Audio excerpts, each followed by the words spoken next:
bagaimana seorang MP yang diberi kedudukan JLC yang tinggi seperti prasarana gagal untuk memainkan peranan dia, sebaliknya memalukan seluruh negara, maka dia pun dipecat. Maka itu menandakan satu kegagalan. Macam mana dia boleh buat pilihan itu sejak pada awal, sedangkan dia tahu bahawa orang ini tidak layak pun. Tapi oleh kerana tadi, jangan lupa yang saya kata, membeli kesetiaan itu dengan memberi jawatan. Yang terkini saya minta supaya Menteri Peladangan dan Komoditi bersikap terbuka dan jujur serta amanah dan bertanggungjawab pada seluruh rakyat Malaysia tentang kes dua tanah, lot tanah yang telah pun didedahkan pada sejak Disember 2020 dan pada Januari 2021 tentang dua lot tanah yang merupakan satu dakwaan yang agak bagi saya melibatkan soal integriti menteri ini tentang harga tanah satu kaki persegi yang jauh lebih rendah daripada harga yang ditetapkan di pasaran. Dan kita pun tahu ada kes-kes seperti Lim Guan Eng, antara yang dihadapkan di mahkamah di atas pembelian rumah dia yang jauh lebih murah berbanding dengan penilaian, dan dikaitkan ada kepentingan dan sebagainya. Itu soal pribadi dia. Ini soal yang didakwa bahawa dua lot tanah ini yang dijual dengan harga yang rendah daripada pasaran. Dan saya nak tegaskan di sini, yang mendakwa itu daripada tuduhan ataupun dakwaan yang telah beredar sejak daripada Disember 2020 dan Januari 2021 dijawab oleh pengurusi dia sendiri, iaitu pengurusi Lembaga Getah Malaysia, Malaysian Rubber Board, MRB atau LGM, iaitu yang berhormat sahabat saya di Parlimen, iaitu yang berhormat Datuk Jazlan, Ahmad Nazlan, minta maaf bukan Jazlan, minta maaf. Ahmad Jazlan, iaitu MP daripada Jerantut, yang dilantik menjadi pengurusi LGM ini. Dia sendiri mengesahkan apa yang dia sahkan. Ini dia kata, Menteri campur tangan, dia mengesahkan bahawa LGMP, iaitu Lembaga Getah Malaysia Property, menyedari ada masalah dan mereka kata biar mereka bangunkan tanah ini untuk nak mungkin menjadikan dia lebih menjadi aset yang lebih bermakna, bukan satu aset yang sakit, Tapi dikatakan campur tangan menteri jual tanah ini kepada syarikat An-Nur Foundation dari Turki dengan nilai 70 sen, 7 kupang orang tahu kata, yang sepatutnya nilai dia RM25, RM2, minta maaf, RM2 5 kupang.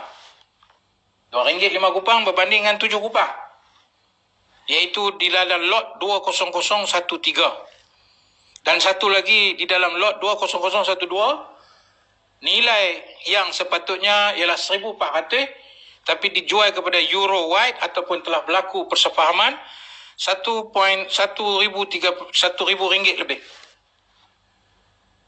Dan ini pengurusi dia sendiri mengaku. Bahkan pengurusi dia, Datuk Ahmad Jazlan menyatakan apa? Nazlan menyatakan apa? Kalau diberikan mereka, kekalkan untuk dibangunkan tanah itu tanpa dijual atau diberi sewa, mereka boleh buat pulangan hampir 1 bilion. Berbanding dengan pajak atau sewa yang asal mereka setuju pun hanya 15 tahun. Tapi menteri minta 25 tahun, yang hanya akan membawa untung 42 juta sahaja berbanding 1 bilion kalau mereka bangunkan. Semua ini saudara-saudara, saya tidak ada masalah peribadi dengan dia. Saya kenal dia lama. Soal dia duduk dengan siapa dalam kereta masa kena tahan di Sekatan Jaya itu bukan masalah saya.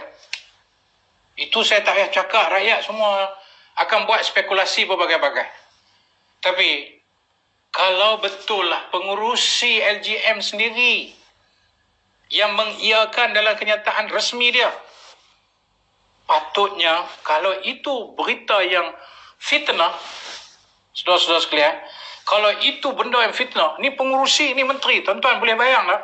Saya menteri agama waktu itu, tiba-tiba Tan Sri Makno sebagai pengurusi lembaga tabung haji buat kenyataan, kata kat saya jual tanah ni, harga ni, saya tak ikut prosedur, saya campur tangan, suruh tanah ni jual kat siapa.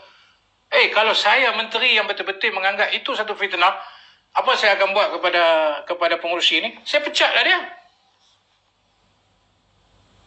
Kalau itu fitnah. Tapi adakah Yang Berhormat Ahmad Nazlan, MP Jerantuk daripada UMNO, yang dilantik di dalam bot sebagai pengurusi LGM, Lembaga Getah Malaysia, adakah dia dibuang? Adakah dia didakwa? Dah. Ditawarkan untuk jadi pengurusi lembaga sawit pula. Majlis Lembaga Sawit. Ya. Palm Oil Board. Ya. Malaysian Palm Oil Board, MPOB. Dicadangkan pula. Ya. Tapi Yang Berhormat Ahmad Nazlan ni, saya ucap syabas kepada beliau kerana tidak mahu lagi dipergunakan untuk membeli kesetiaan dia. Terus dia menolak lagi. Dia tidak mahu menerima apa-apa jawatan. Apa maknanya ini? Satu, saya kata, kalau dia membuat fitnah kepada menteri sebagai dia ni pengurusi, bukan dia dipindahkan, tetapi dia kena dipecat. Tapi balik pada soalan, kalau kena pecat, nanti kawan bising. Sebab dia di antara UMNO yang 80 orang tu.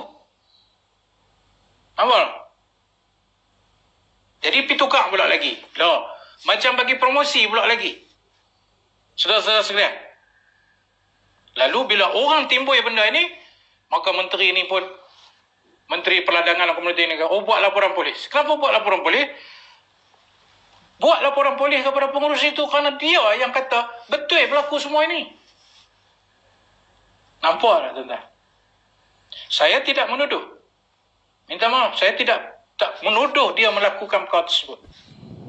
Tetapi saya menyatakan, kalaulah pengurusi lembaga getah sendiri memperakui fitnah, quote unquote, yang diedarkan surat yang mendakwa daripada satu NGO, berlakunya transaksi yang meragukan pada harga yang lebih rendah daripada syarikat yang dikatakan An-Nur daripada Turki, dan satu lagi daripada Eurowide. Benda tu semua ada. Kalau betul lah yang ni satu fitnah besar, maka dia kena pecat.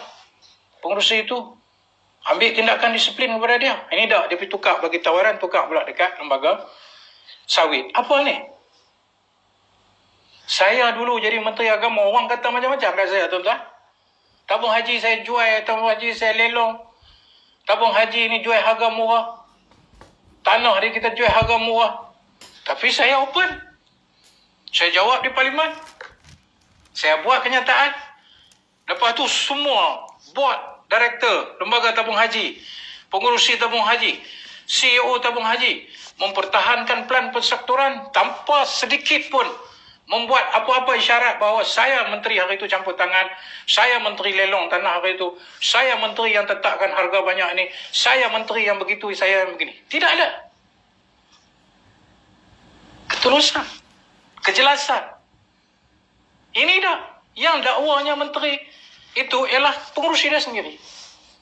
Yang seronoknya, bukan dia pergi ambil tindakan, kalau betul itu satu fitnah, tapi dia pergi pindahkan dia pula kepada lembaga sawit.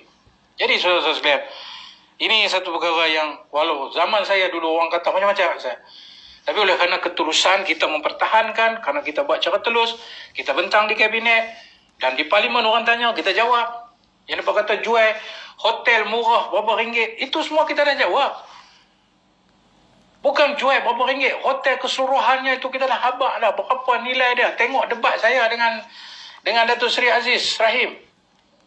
Yang daripada korek kata berapa ratus itu harga perabot.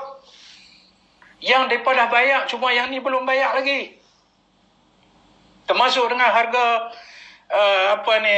legal fee. Itulah yang jadi harga dia begitu. Dia kata keseluruhan hotel tu harga dia begitu.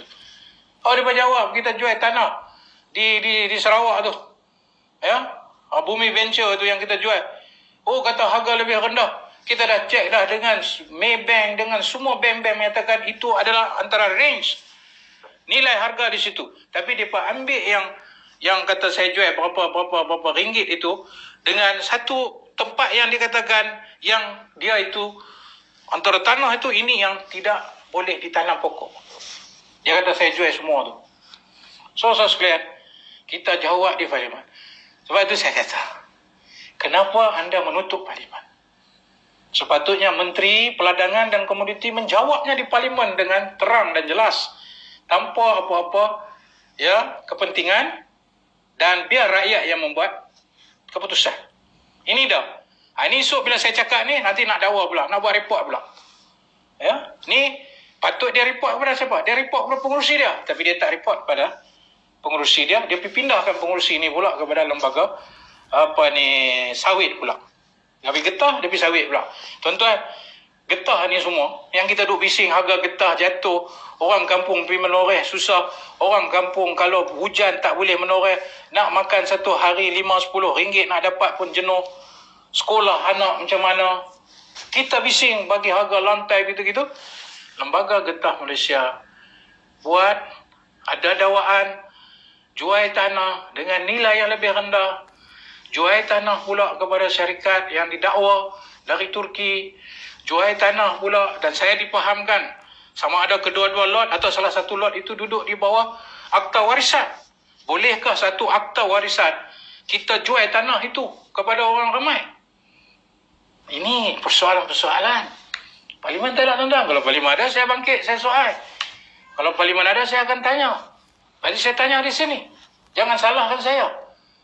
Tuan-tuan, akhirnya tuan-tuan, kita dah lewat sangat ni. Ya? Masihlah pada semua yang datang, masuk, yang bagi pandangan.